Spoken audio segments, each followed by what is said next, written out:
Hello everyone, welcome back to scientific price setting trading school and मेरा नाम राजेश चौधरी है।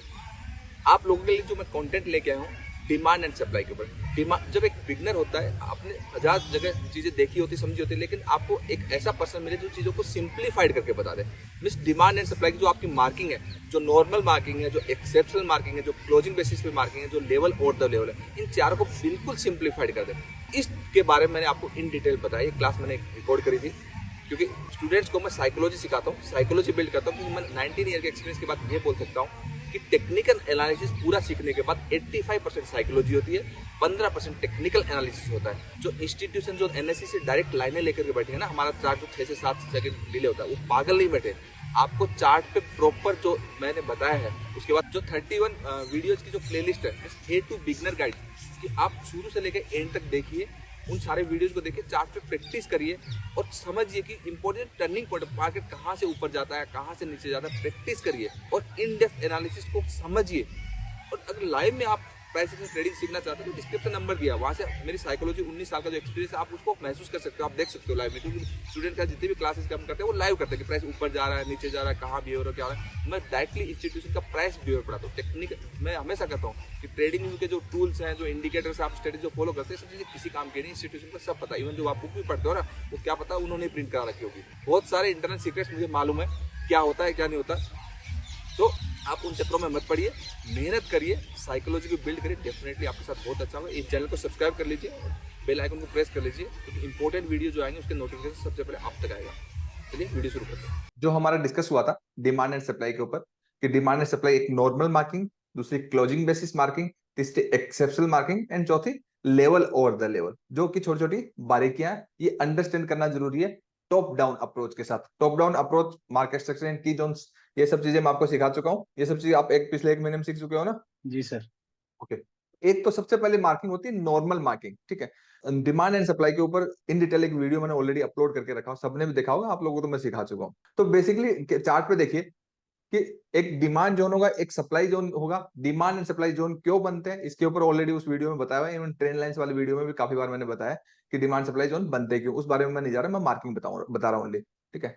तो प्राइस क्या है, देखिए, एक सप्लाई जोन कैसे मार्क करेंगे, एक डिमांड जोन कैसे मार्क करेंगे, वो वीक कौन से होंगे, स्ट्रॉन्ग कौन से होंगे, वो समझते हैं। देखिए, प्राइस यहाँ पे एक रैली किया, प्राइस ऊपर गया। इस वाले चार्ट पे आप देखिए, प्राइस आपका ऊपर जाने के बाद प्राइस ने एक रेंज के अंदर फंस गया। उसके बाद प्राइस ने अगेन ब्रेकडाउन किया, दिख रहा है यहाँ पे, ये वाला अगेन ब्रेकडाउन किया। तो ये रेंज जो है वो एक सिंगल कैंडल की भी हो सकती है और मल्टीपल कैंडल्स की भी हो सकती है। मान लीजिए चार यहाँ पे कोई भी टाइम फ्रेम, मतलब ये सारे टाइम फ्रेम पे इंप्लीमेंटेशन है। टॉप डाउन अप्रोच में आपको मार्किंग रीएडजस्ट करनी है। तो आपका मान लीजिए 15-15 मिनट की चार कैंडल है, तो बेसिकली वो एक ही कैंडल की हावरली टाइम फ्रेम में देखोगे तो एक ही कैंडल इंडिसेशन देखेगी। मान लीजिए हावरली की 10 कैंडल है, तो आप देखोगे कि आपके डेली की 2 कैंडल दिखेंगी बेसिकली। तो आपके लिए वो अंडरस्टैंडिंग है। तो आपका प्राइस जो है, एक रैली में प्राइस ऊपर जाने के बाद कुछ प्राइस बैलेंस क्रिएट करता है। क्लियर है, मतलब प्राइस का बैलेंस होता है, buyer and sellers almost equal है, एंड एक इनडिसीजन कैंडल बनती है। क्लियर है ये वाली बात। उस इनडिसीजन कैंडल के बाद जो भी मूव आता है, तो अगर मूव नीचे आया तो ऊपर वाला एरिया सप्लाई क्रिएट करता है कि वहां से सेलिंग आई है। एंड अगर प्राइस यहाँ नीचे आया एंड बेस बनाया, अगर अगेन ऊपर गया, तो वो एरिया आपका क्या क्रिएट कर दिया, डिमांड क्रिएट कर दिया। जैसे आप डिमांड। चार्ट पे देखिए कि प्राइस ने एक यहाँ पे इनडिसीजन बनाया, यहाँ पे 1 2 3 चार कैंडल एक ही रेंज में है, इवन पांचवी भी एक रेंज में, तो ये पूरा एरिया ही डिमांड जोन है। तो यहां से प्राइस जब ऊपर गया तो इसने प्राइस ने क्या किया, एक डिमांड क्रिएट करी। क्लियर है, जी सर। यहाँ पे एक डिमांड क्रिएट करी। तो फ्यूचर में जब भी प्राइस यहाँ पे लौट के आएगा, तो यहाँ पे आपको बाइंग बनेंगे, प्राइस अगेन ऊपर जाएगा। ये आपका एक basic demand and supply zone की नॉर्मल मार्किंग होती है। इसको बोलते हैं नॉर्मल मार्किंग। आपका मिस कैंडल के अंदर मल्टीपल कैंडल है, जो कि बेस कैंडल है, तो आप उसको, अगर छोटी कैंडल में स्मॉल है, तो आप विक टू विक मार्क कर सकते हैं। अगर मान लीजिए ज्यादा बड़ी इंडिसेंट कैंडल होगी, तो डिमांड मार्क कर रहे हो तो हाईएस्ट पार्ट का बॉडी मार्क कर लीजिए, लोएस्ट पार्ट विक मार्क कर लीजिए। मैं आपको मार्क करके दिखाता हूँ कि अगर मान लीजिए ज्यादा बड़ी कैंडल कैंडल है, तो आपको क्या करना है। जैसे आपके कैंडल थोड़ी ज्यादा बड़ी होगी, नॉर्मल रेंज ना होगे, एक वाइड रेंज कैंडल होगी, ऐसी होगी, ठीक है। तो आपकी, अगर ये डिमांड जोन मार्क करोगे तो कैसे मार्क करोगे, डिमांड जोन मार्क करोगे तो lowest part of wick and highest part of body. Clear है। और अगर मान लीजिए सप्लाई है, तो सप्लाई मार्क करोगे तो लोएस्ट पार्ट ऑफ बॉडी और हाईएस्ट पार्ट ऑफ विक, ऐसे मार्क करोगे। ये समझ में आया? जी ये जो डिमांड एंड सप्लाई की। और अगर मान लीजिए जैसे यहाँ पे सारी कैंडल्स जो नैरो रेंज है, देखो ज्यादा बड़ी बड़ी कैंडल नहीं है, ये देखिए, तो विक टू विक मार्क कर लीजिए। क्लियर है? बड़ी कैंडल हो गई तो विक टू विक मार्क करोगे तो जोन बहुत बड़ा हो जाएगा, इसलिए हम विक टू विक मार्क नहीं करते हैं। एंड छोटी कैंडल है तो बॉडी टू विक, ये आपका बेस्ट जोन होता है। एंड जितनी भी कैंडल एक जोन के अंदर होती है वो एक ही कैंडल कहलाता है, एक ही जोन कहलाता है। ये वाली बात क्लियर है आपको? हाँ जी सर। पक्का? जी ठीक है, सभी को क्लियर हो गया नॉर्मल मार्किंग कैसे करते हैं? अब हम आते हैं इस मार्किंग की थोड़ी सी बारीकियां के समझने के लिए। ठीक है, देखिए यहाँ पे देखिए प्राइस गिरा है, मैं चार्ट बता रहा हूँ आपको। बाकी तो मैं आपके जो भी जितने भी डाउट्स हैं आप मुझे बता देना, मैं सोल्व कर दूंगा, चार्ट पे दिखा दूंगा। आप रोज हम ये लाइव में यही तो करते हैं। क्या करते हैं कि प्राइस जैसे यहाँ पे गिरा तो आपका मल्टीपल कैंडल बनी एक ही जोन में। जी ठीक है, और उसके बाद आपका प्राइस ऊपर गया तो ये जोन हो गया ना, अगली बार जब मार्केट आएगा तो ऊपर जाएगा। अब ये छोटी कैंडल है, मतलब स्मॉल कैंडल है, इसलिए हमने विक टू विक मार्क कर दिया। नहीं तो अगर एक ही कैंडल होती और बड़ी कैंडल होती तो बॉडी टू विक मार्क करते अगर डिमांड जोन होता। अब इंपॉर्टेंट ध्यान से समझिए मैं क्या कहना चाहता हूँ, स्ट्रॉन्ग और वीक कौन से होते हैं? जो सिंगल कैंडल का, यहाँ पे देखिए difference between strong and weak supply demand zone. अगर प्राइस ऊपर गया है, एक कैंडल अच्छा खासा बाइंग आई है, उसके बाद सिंगल कैंडल अगर है और उसके बाद अगेन प्राइस ऊपर गया है तो वो जोन स्ट्रॉन्ग जोन कहलाता है। अगर आपकी 3 या 3 एंड मोर उससे जितनी ज्यादा बेस कैंडल होती है वो जोन थोड़ा वीक जोन होता है। क्लियर है कि वो 50-50 होता है कि वो टूट भी सकता है नहीं भी टूट सकता, उस पर आप ज्यादा रिलाई नहीं कर सकते। सिंगल एक या दो कैंडल का जितने भी जोन्स होते हैं वो बहुत ज्यादा स्ट्रॉन्ग जोन होते हैं, बहुत स्ट्रॉन्ग रिवर्सल होते हैं वहां पर। क्लियर है? जी इधर इसके थ्रू देखिए आपका कि आपके यहाँ पे एक सिंगल कैंडल है, स्ट्रॉन्ग जोन है, फ्यूचर में जब भी प्राइस आएगा यहाँ से अच्छा भागेगा। देखिए ये यहाँ लाइव आदित्य बिरला के चार्ट पे देखिए, ये ऐसे तो मैंने आपको ट्रेड बताया था इसलिए मैंने छोटा ही ट्रेड बताया 281 का, कि आपका ये यहाँ पे मल्टीपल बेस कैंडल है ना, तो ये उतना स्ट्रॉन्ग जोन नहीं है। ठीक है, काउंटर रेट मैंने आपको बता दिया, लेकिन अगर एक ही कैंडल यहाँ पे होती, मान लीजिए यहाँ पे देखिए इसका, इधर भी बहुत सारी कैंडल है, तो मैं आपको चार्ट पे दिखाऊंगा ये चीज। तो दूसरी चीज देखिए, ये जो जोन होता है वो स्ट्रॉन्गेस्ट जोन होता है। दो एक या दो कैंडल है वो स्ट्रॉन्गर जोन है, ठीक है, अच्छा है। और 3 है तो वो भी स्ट्रॉन्ग जोन है। मतलब एक कैटेगरी होगा ना कि स्ट्रॉन्ग जोन हो गया, स्ट्रॉन्गर जोन हो गया, स्ट्रॉन्गेस्ट जोन हो गया, 3 कैटेगरी हो गई ना। मीन्स कहने का मतलब जितनी किसी भी जोन में जितनी कम बेस कैंडल होंगी, चाहे वो नॉर्मल मार्किंग हो चाहे एक्सेप्शनल मार्किंग हो, आपकी सिंगल कैंडल जहां भी होगी वो जोन स्ट्रॉन्ग होगा। सिंगल कैंडल जहां भी होगी वो जोन आपका स्ट्रॉन्ग होगा। और 2 कैंडल वाला भी स्ट्रॉन्ग है, 3 वाला भी है, लेकिन सबसे ज्यादा स्ट्रॉन्गेस्ट जो सिंगल कैंडल वाला जोन है। जैसे इधर हम देखें कि वीक जोन की प्राइस क्या किया, एक 1 2 3 4 4 बेस कैंडल है ना, तो वीक है। अब यहाँ पे देखिए एक बेस कैंडल थी, उसके बाद ऊपर गया तो ये स्ट्रॉन्ग है ना।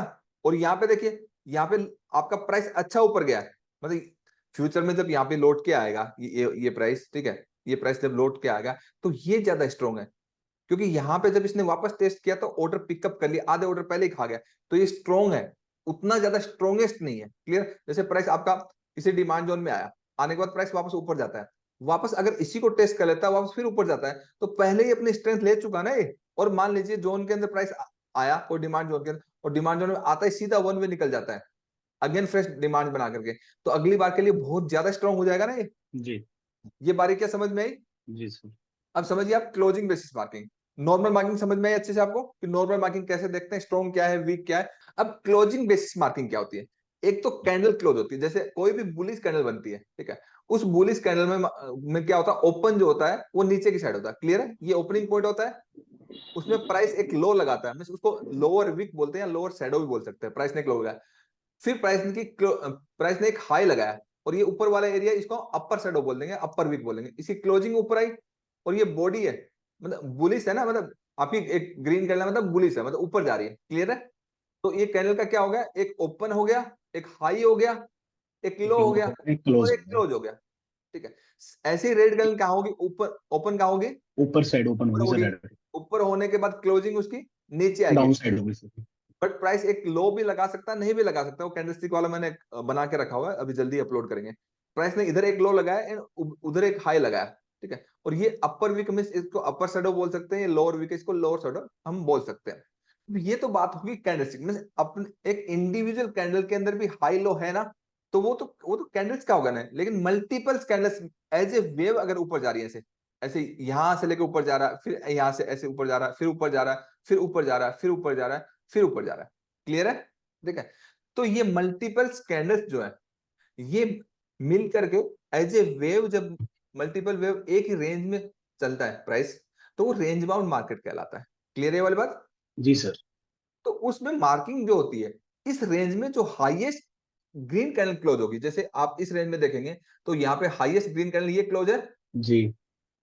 ये क्लोज है, ठीक है। हाँ जी। और इस साइड अगर देखोगे तो लोएस्ट रेड कैंडल ये क्लोज है। जी। तो आपकी रेंज की मार्किंग इस तरीके से होगी कि जो आपका प्राइस ऐसे ऐसे चल रहा है, क्लोजिंग बेसिस मार्किंग चल रहा है। एंड मेरे सब जितने भी डिसीजन होते हैं वो क्लोजिंग बेसिस पे बेस्ट डिसीजन होते हैं। मींस जितने भी स्विंग्स एंड पोजीशंस मैं टेक्निकल एनालिसिस करके बताता हूं, मैं हमेशा इंस्टीट्यूशन की क्लोजिंग को कंसीडर करता हूं, देन उसके बाद प्राइस एक्शन का वेट करता हूं, और उसके बाद जितने भी चीजें मैक्सिमम टाइम सही जाती है, क्योंकि मैं वेट करता हूं, देखता हूं, ऐसे हवा में कुछ नहीं करता। जैसे निफ्टी का अभी मैंने लाइव चल रहा था, निफ्टी का मैंने बोला कि अभी आप लोग कुछ मत करना। क्यों नहीं करना? पहले मैं देखूंगा कि प्राइस जहां पे जा रहा है अभी वहां पे रिएक्शन देता है या वन वे निकलता है, क्योंकि नीचे से जहां से उठा है वो लो ब्रेक करके नहीं आया है, तो उसका हाई ब्रेक करने के चांस है। अब हाई ब्रेक करके कितना जाएगा ऊपर ये नहीं मालूम, लेकिन जैसे ही प्राइस एक्शन होगा तो हम अच्छा खासा पुट का ट्रेड लेंगे, तब तक बैठे रहेंगे। जैसे कॉल में लिए ना अच्छे से ट्रेड हमने आज, तो वेट करके तसल्ली से हम चीजें करेंगे।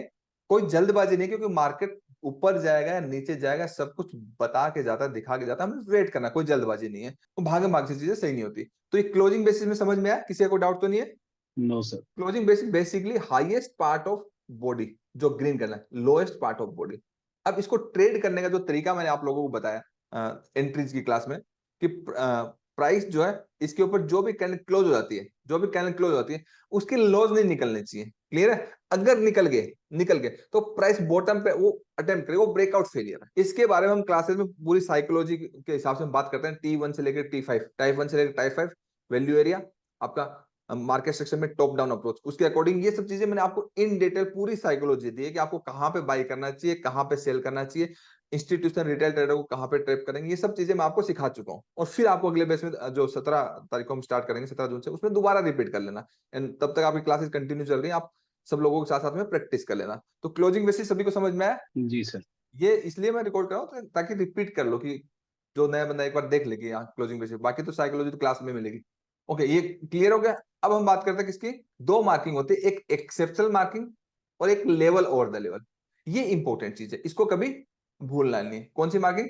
Exceptional marking and level over the level. देखो प्राइस अगर मान लीजिए डिमांड क्रिएट करके ऊपर चला गया, अगेन नीचे आया, तो ये नॉर्मल मार्किंग होगी ना, रेंज के अंदर है तो क्लोजिंग मार्किंग होगी। अब एक्सेप्शनल मार्किंग जाननी है level over the level. Level over the level इसलिए जानना है कि प्राइस ऊपर गया आपका, यहाँ एक लेवल है, फिर यहाँ पे एक लेवल है, फिर यहाँ पे एक लेवल। अब प्राइस क्या करता है जब गिरता है, सब लोगों को लगेगा ये डिमांड रिएक्ट करेगा, सॉरी ये पहले वाला डिमांड रिएक्ट करेगा या सेकंड करेगा या थर्ड करेगा। तो लेवल ओवर द लेवल में फर्स्ट वाला रिएक्ट नहीं करता, सेकंड वाले से प्राइस उठता है और फिर ऊपर चला जाता है। ये आपका लेवल ओवर द लेवल का मींस एक सीक्रेट पॉइंट है, मैं जो आपको बता रहा हूँ। ठीक है, एक्सेप्शनल मार्किंग क्या होती है मैं आपको दिखाता हूँ। आप ये टॉप डाउन अप्रोच के साथ किसी भी टाइम फ्रेम में अप्लाई कर सकते हैं।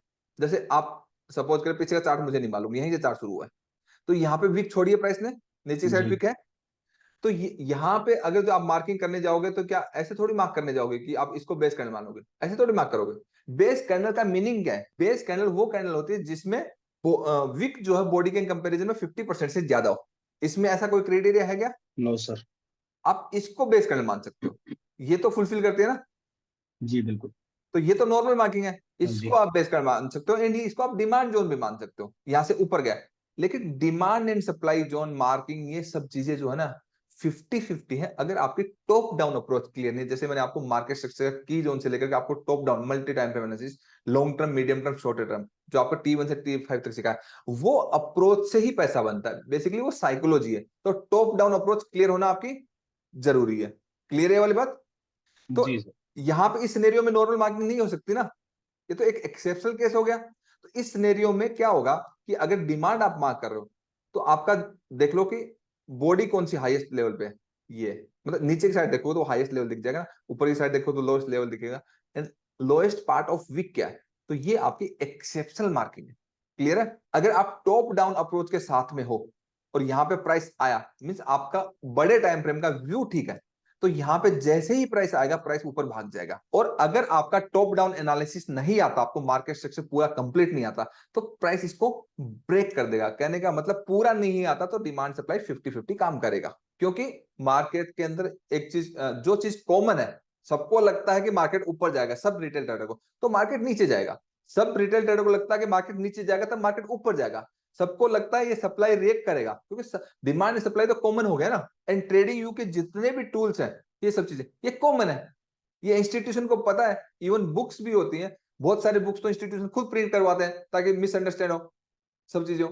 तो जो चीज इजीली एक्सेसिबल है और इजीली सब लोगों को अवेलेबल है, उस चीज से स्टॉक मार्केट में पैसा नहीं बनता, बिकॉज ऑफ इंस्टीट्यूशन को पता है। पता नहीं क्यों रिटेल ट्रेडर अपना पैसा रोज गिफ्ट दे रहा है, रोज गिफ्ट दे रहा है, नहीं बनता। पैसा जो बनता है टेक्निकल एनालिसिस सीखने के बाद, जो इंस्टीट्यूशन की जो साइकोलॉजी है उसको अंडरस्टैंड करने के बाद बनता है, जो कि मैं आपको बता रहा हूँ। आज मैंने आपको 3 ट्रेड बताए, 2 निफ्टी के बताए, एक एबीएफआर का बताया, तीनों के तीनों डॉट टू डॉट सही गए, जी सर। लेकिन वो साइकोलॉजी है।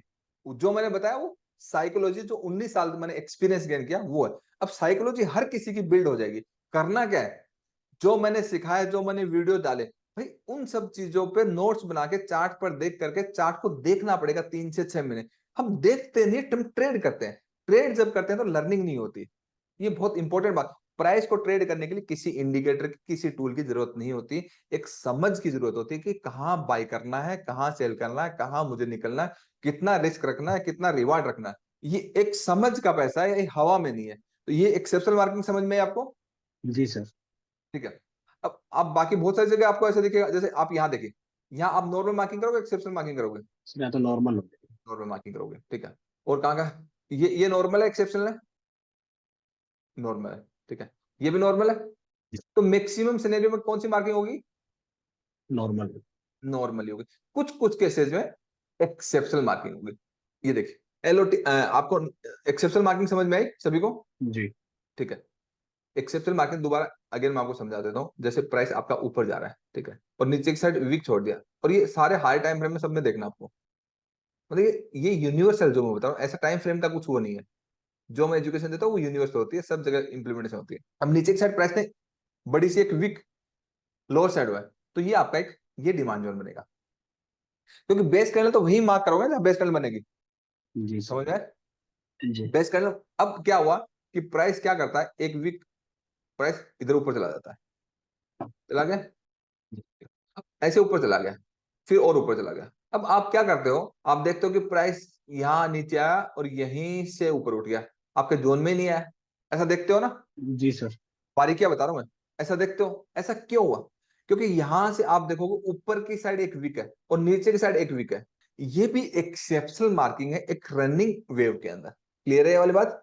एक रनिंग वेव के अंदर ये भी आपकी एक्सेप्शनल मार्किंग है। तो आपका प्राइस नीचे नहीं आएगा, प्राइस यहीं से उठ जाएगा। तो ये हमें चार्ट पे देखना है। मैं आपको इन डिटेल में रोज ही आपको वैसे तो बताता हूँ, लेकिन मैं आपको और ज्यादा धीरे धीरे आगे चल के मैं आपको बता दूंगा। लाइव में आप बाकी डिस्कस कर ही रहो बाकी बच्चों के साथ, वो तो लाइव में मार्केट कैसे मूव कर रहा है वो देख रहे हैं यार, इससे ज्यादा क्या चाहिए। और डॉट टू डॉट मार्केट वैसे चल रहा है। कितना पहुंच गया निफ्टी? 824 पहुंच गया, जाया जा रहा है अभी तो। ठीक है, अभी देखते हैं इसको। ओके, क्लियर है ये वाली बात? ठीक है। अब इंपॉर्टेंट बात होती है, जब ये तो मार्क कर लिया, अब क्या बात करते हैं एलओटीएल की। जैसे देखिए कंटिन्यूसली डिमांड जो रेट कर रहा है, अब यहाँ पे एक लेवल है, अब यहाँ पे एक लेवल है ना? ये तो टेस्ट हो गया, ये वाला लेवल बचा। अब सबको लगेगा कि ये वाला लेवल से मार्केट उठेगा, लगेगा ना? जी। और मार्केट कहां से उठा? सेकंड से। तो लेवल ओवर द लेवल, मतलब आपके नजदीक नजदीक जब नियर बाय लेवल आ रहे हैं, तो फर्स्ट लेवल से मार्केट नहीं उठेगा, मार्केट सेकंड से उठेगा। सेकंड के नीचे का एसएल रखना है, फिर आपको उसको कंटिन्यू करना है। ऐसी लेवल ओवर द लेवल के जब आएंगे, तो एक जगह 3 लेवल आ रहे हैं, तो वो आपका सेकंड से प्राइस रिएक्ट करेगा, फिर गिरेगा। तो आपका नॉर्मल मार्किंग होगी, एक्सेप्शनल मार्किंग होगी, क्लोजिंग बेसिस में मार्किंग होगी, एंड आपकी एलओटीएल। LOTL हो गया। अब आपको क्या करना है, प्रैक्टिस करनी है। मतलब आपको मार्केट स्ट्रक्चर सिखा दिया, की जोन सिखा दिया पूरा, टाइप 1 से लेकर टाइप 5 सिखा दिया, एंड इंस्टीट्यूशन का प्राइस भी, जो आरसी कैंडल का मेथड बताया था आपको कि major swings and minor swings, पूरा इंस्टीट्यूशन का मैंने, जो मेरी खुद की अपनी साइकोलॉजी, मैंने पूरा एक मेरे ख्याल से एक महीने का बैच है, 1.5 महीना हो गया। 1.5 महीने मैंने आपको बहुत अच्छी साइकोलॉजी दी है। और पैसा जो टेक्निकल एनालिसिस से ज्यादा, टेक्निकल एनालिसिस 15% काम करता है, 85% साइकोलॉजी काम करती है। टेक्निकल एनालिसिस पूरा सीखना है, बट पूरा सीखने से बात नहीं बनती अगर साइकोलॉजी ठीक नहीं है तो पूरा पैसा साइकोलॉजी का है। मैंने आपको बहुत अच्छी साइकोलॉजी दी है। एंड अभी मैं 15 दिन का ब्रेक लूंगा, एंड आप लोगों की क्लासेस कंटिन्यू चल रही। आप पुराने स्टूडेंट के साथ डिस्कस कर सकते हैं, एक एक अपने डाउट सोल्व कर सकते हैं। 17 जून से नया बैच स्टार्ट करेंगे। बीच बीच में मैं आता रहूंगा जब जब मुझे टाइम मिलता रहेगा, ठीक है। और आपको अगर जो भी आप चार्ट प्रैक्टिस करें, जो भी डाउट रहेंगे, कल मैं आपके आपके एक बार डाउट आपके सोल्व कर दूंगा। आप लोगों के लिए 32 वीडियोज बनाए, 32 वीडियो। उस वीडियो के अंदर कि आप ट्रेंड कैसे आइडेंटिफाई करेंगे, एक्यूमुलेशन डिस्ट्रीब्यूशन को कैसे समझेंगे, डिमांड एंड सप्लाई को कैसे करेंगे, ट्रेंड लाइन कैसे ड्रॉ करेंगे, वेव को कैसे समझेंगे, ट्रेंड रिवर्सल को कैसे समझेंगे। 32 वीडियोज है। एक एक वीडियो अगर ध्यान से देखेंगे, ये सब चीजें देखने के बाद एक एक चीज आपको पूरी समझ में आएगी। प्रैक्टिस करिए, और ये सब चीजें समझने के बाद जब आप समझते हो और आपको लगता है कि सर को इतना 18 ईयर प्लस का एक्सपीरियंस है और मुझे लाइव में सर के साथ सीखना है, उनके एक्सपीरियंस को यूज करना है, तो आप क्या कर सकते हैं? आपको मैंने नंबर दिया, इन नंबर पे आप कांटेक्ट कर सकते हैं और आप वहां से हर 2 महीने में एक बार बैच करते हैं और लिमिटेड स्टूडेंट को लेते हैं, तो वहां से आप सीख सकते हैं। आई होप आपको ये वीडियो अच्छा लगा होगा। अगर अच्छा लगा तो सब्सक्राइब कर दीजिए, बेल आइकन को प्रेस कर लीजिए, क्योंकि मैं बहुत सारे इंपॉर्टेंट वीडियोस फ्यूचर में अपलोड कर रहा हूँ, कंटिन्यूसली कर रहा हूँ, और आपको नहीं तो आपके वो मिस हो जाएंगे और नोटिफिकेशन आएगा, आप वो वीडियो देख लीजिए, आपको बहुत हेल्प मिलेगी। आई होप आपको बहुत अच्छा लगा होगा। Thank you so much.